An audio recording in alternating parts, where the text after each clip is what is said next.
welcome back to my channel. Well, this time, we're going to cook quarter legs. Yung chicken legs. Magluluto ako ng chicken legs at isi-share ko sa inyo kung paano ko ginagawa yon at crispy. Parang ala Jollibee or Max restaurant. Char. Pero masarap talaga. Proud ako sa chicken recipe ko. Well, pwedeng-pwede yan sa air fryer, okay? Yung mga gustong hindi na magluto ng mamantika masyado ng chicken, ipapakita ko sa inyo kung paano ako magluto sa air fryer ng chicken at madali lang siya.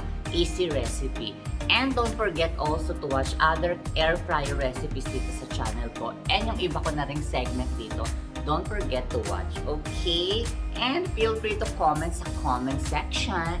And don't forget to subscribe my channel. And yon, ilike nyo na rin lahat ng mga videos ko dito, okay? So then, let's go and let's start cooking. Yes, we have our chicken, 2 quarter leg chicken.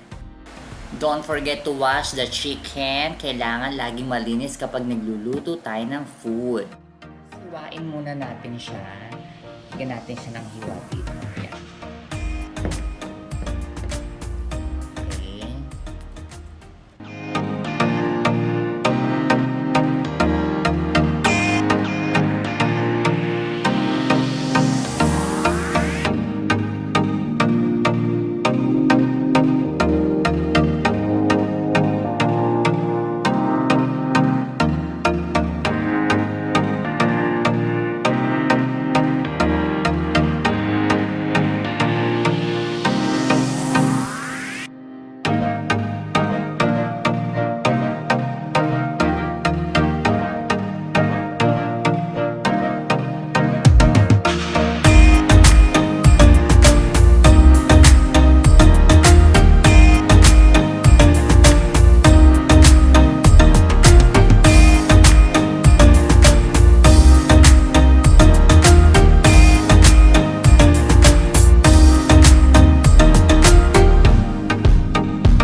'to spray some oil sa ating air fryer.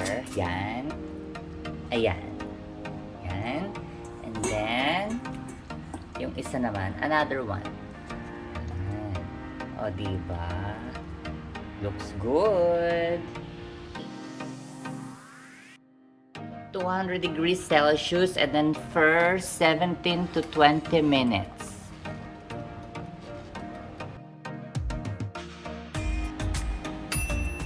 Yes! Tapos na yung 17 minutes na first na nilagay nating time. Okay, tingnan natin.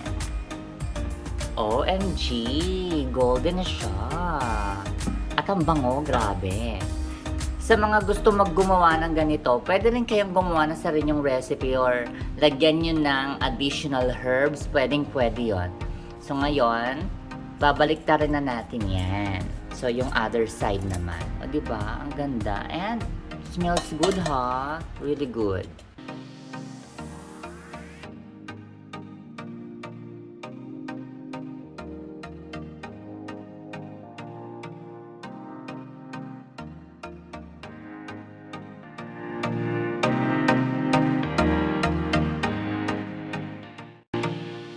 Alright, it's ready for another go. Nabaliktad na natin yung ating chicken legs. So, air fry natin ulit. Same temperature, 200 degrees Celsius. And then, I think, additional 15 minutes para perfect na perfect. Yan. Finally, ready ng ating chicken alamab, yung ating chicken legs. Wow, look at that. O, diba? Ang bongga ng ating chicken. Para siyang Jollibee or Max Fried Chicken. O, diba? Yan. I'm so proud to share my recipe sa inyo. Paano ako nagro-roast or nag-e-air fry ng chicken. Minsan pinapakuluan ko muna or minsan hindi na. So, yan.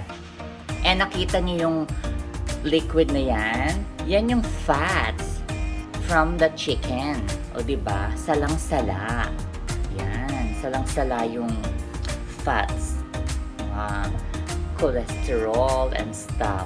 So anyway, tapos na at ready ng ating chicken. Pwede na natin itong i-prepare at kainin. And crispy yan, ha? Sige, check natin. Yan.